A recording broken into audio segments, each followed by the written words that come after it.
Hello students, welcome to Kaushal classes. आज की video में हम आप सभी लोगों को प्रीवियस ईयर के क्वेश्चंस जो हैं वो सॉल्व कराने वाले हैं।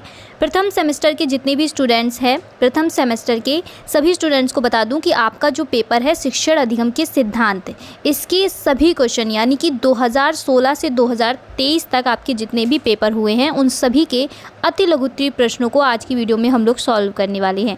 ये जो आपका पेपर है वो 50 अंक का आता है, ठीक है। पूर्णांक आपका कितना होता है? 50 मार्क्स, ठीक है। तो 50 मार्क्स आपके लिए बहुत इंपॉर्टेंट है। ये पेपर जो है वो आपके लिए बहुत ज़्यादा इंपॉर्टेंट है और 25 नंबर आपको पास होने के लिए चाहिए होते हैं, ठीक है। तो आप लोग अपनी तैयारी बहुत ही अच्छे से करिएगा और प्रीवियस ईयर हम आपको अभी से दे रहे हैं। अभी से आप लोग अपनी प्रीवियस ईयर की तैयारी करते जाइएगा। आपको ऑब्जेक्टिव क्वेश्चंस भी हमने सीरीज़ दी है, जितने भी प्रीवियस ईयर के पेपर थे सभी के ऑब्जेक्टिव क्वेश्चंस भी करवाएंगे और आपको वेरी शॉर्ट क्वेश्चन आंसर जितने भी हैं उन सभी को भी हम लोग सॉल्व करेंगे। फिलहाल आज की वीडियो में हम लोग 2023 में जो आपका पेपर आया हुआ था उसके सभी अति लघुत्तरीय प्रश्नों को देखेंगे, ठीक है। उसके बाद हम 22, 19, 18, 17, 16 इस तरीके से सभी वर्षों के पेपर को हम लोग सॉल्व करेंगे, ठीक है। जितने भी लोग पहली बार चैनल पर आए हैं वो लोग चैनल को सब्सक्राइब कर लीजिए और बेल आइकन दबाना बिल्कुल मत भूलिएगा, क्योंकि बहुत ही अच्छे से आपको तैयारी कराई जा रही है। तो आप लोग तैयारी करिएगा और सभी वीडियोस को अच्छे से देखिएगा। चलिए अपनी वीडियो स्टार्ट करते हैं और हमारा पहला जो क्वेश्चन है अति लघुत्तरीय प्रश्न जो आपके 2023 में आए थे, उसमें पहला प्रश्न जो आया हुआ था कि शिक्षण में प्रश्नोत्तर प्रविधि का क्या महत्व है, इसको हम लोग समझेंगे, ठीक है। ये आपका क्वेश्चन जो है वो 2023 में आया हुआ था कि शिक्षण में प्रश्नोत्तर प्रविधि का क्या महत्व है। तो चलिए देख लेते हैं क्या महत्व होता है।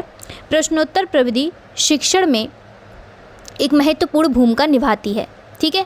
क्या है कि एक महत्वपूर्ण भूमिका निभाती है। ये छात्रों को सक्रिय रूप से सीखने में मदद करती है, उनकी समझ एवं ज्ञान को विकसित करती है और महत्वपूर्ण सोच और रचनात्मकता को बढ़ावा देती है, ठीक है। उनकी सोच को डेवलप करती है। प्रश्नोत्तर विधि जो होती है, प्रविधि या विधि जो होती है, वो स्टूडेंट्स जो होते हैं उनकी समझ को, उनके ज्ञान को विकसित करती है, उनकी सोच को और रचनात्मकता को बढ़ावा देती है, ठीक है।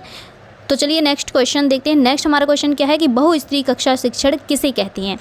बहुस्तरीय कक्षा शिक्षण जो होता है वो एक शिक्षण विधि होती है जिसमें एक ही कक्षा एक होती है, ठीक है। एक ही कक्षा में विभिन्न स्तरों के छात्रों को एक साथ पढ़ाया जाता है। यह उन स्कूलों में अधिक सामान्य है जहां कम छात्र संख्या या कम शिक्षकों की संख्या होती है, ठीक है। तो ये होती है बहुस्तरीय कक्षा शिक्षण। चलिए अब देखते हैं नेक्स्ट क्वेश्चन। नेक्स्ट हमारा क्वेश्चन आया हुआ था कि संप्रेषण की 4 विशेषताएं बताइए। तो संप्रेषण की 4 विशेषताएं कौन कौन सी हैं? पहली, संदेश स्पष्ट और समझने में आसान होना चाहिए। जो संदेश हो वो स्पष्ट और समझने में आसान होना चाहिए। संप्रेषण सीधा और संक्षिप्त होना चाहिए। संप्रेषण सटीक और गलतियों से मुक्त होना चाहिए। संप्रेषण का प्रभाव प्राप्तकर्ता पर पड़ता है, इसीलिए प्रेषक प्राप्तकर्ता को कुछ सोचने, महसूस करने या करने के लिए प्रेरित करता है। ये आपकी 4 विशेषताएं हैं और जिन भी विद्यार्थियों ने अभी तक कौशल क्लासेस को सब्सक्राइब नहीं किया है तो सब्सक्राइब कर लीजिए। अगर वीडियो अच्छी लगी तो एक लाइक ज़रूर करिएगा और पूरा वीडियो देखकर जाइएगा। अपने फ्रेंड्स के साथ में भी वीडियोस को ज़रूर शेयर करिएगा। चलिए नेक्स्ट क्वेश्चन देखते हैं कि बाल केंद्रित शिक्षण का क्या अर्थ है। बाल केंद्रित शिक्षण, ठीक है। तो बाल केंद्रित शिक्षण जो होता है वो बाल केंद्रित शिक्षण एक शिक्षण दृष्टिकोण है जो बच्चों की रुचियों, आवश्यकताओं और क्षमताओं को ध्यान में रखकर शिक्षा प्रदान करता है। इस दृष्टिकोण में बच्चों को सक्रिय और सीखने की प्रक्रिया में भाग लेने के लिए प्रोत्साहित किया जाता है। इस दृष्टिकोण में क्या किया जाता है कि बच्चों को सक्रिय और सीखने की प्रक्रिया में भाग लेने के लिए उन्हें प्रोत्साहित किया जाता है, ठीक है। तो समझ में आई आपको बात कि बाल केंद्रित शिक्षा एक शिक्षण दृष्टिकोण है जो बच्चों में रुचियों, आवश्यकताओं और क्षमताओं को ध्यान में रखकर, जो बच्चों की रुचि है, ठीक है, उनकी रुचियों को, उनकी आवश्यकताओं को, उनकी क्षमताओं को कि उनमें कितनी कैपेसिटी है उस चीज़ को ध्यान में रखकर शिक्षा प्रदान करता है, ठीक है। अब बच्चा आपका छोटा है, उसमें कैपेसिटी नहीं है, ठीक है, और उसको मतलब अभी नहीं आवश्यकता है कि आप हाई लेवल का पढ़ाएं, लेकिन आप छोटी क्लास के बच्चों को अगर हाई लेवल का पढ़ाएंगे तो ऐसा नहीं चलेगा ना कि उनकी रुचि किस में है, कि आप खेल खेल कर समझ रहे हैं तो आप खेल खेल के समझाइए उन्हें, ठीक है। तो उस हिसाब से समझाना पड़ता है क्योंकि अब शिक्षा जो है वो बाल केंद्रित हो गई है। चलिए नेक्स्ट क्वेश्चन देखते हैं कि सूक्ष्म शिक्षण से क्या तात्पर्य है। सूक्ष्म शिक्षण कौशल विकसित करने और सुधारने के लिए एक प्रशिक्षण तकनीक है। ये क्या है? एक तकनीक ही है, ठीक है। यह शिक्षण की एक छोटी इकाई पर केंद्रित होता है, जैसे कि एक अवधारणा या एक कौशल, और शिक्षकों को इसे प्रभावी ढंग से सिखाने के लिए आवश्यक कौशल विकसित करने में मदद करता है। नेक्स्ट क्वेश्चन आपका आया था कि शिक्षण सामग्री का वर्गीकरण कितने भागों में किया गया है। तो कितने भागों में वर्गीकरण किया गया है? 3 भागों में। ठीक है, 3 भागों में इसको विभाजित किया गया है, जो कौन कौन से हैं? दृश्य सामग्री, श्रव्य सामग्री और श्रव्य दृश्य सामग्री। नेक्स्ट क्वेश्चन आपका कि पुनर्वलन को परिभाषित कीजिए। चलिए देख लेते हैं कि पुनर्वलन को परिभाषित करने के लिए आया था आपसे। पुनर्वलन एक शिक्षण विधि है जिसमें छात्रों को एक अवधारणा या कौशल को बेहतर ढंग से समझने और याद रखने के लिए बार बार अभ्यास करने के लिए प्रोत्साहित किया जाता है।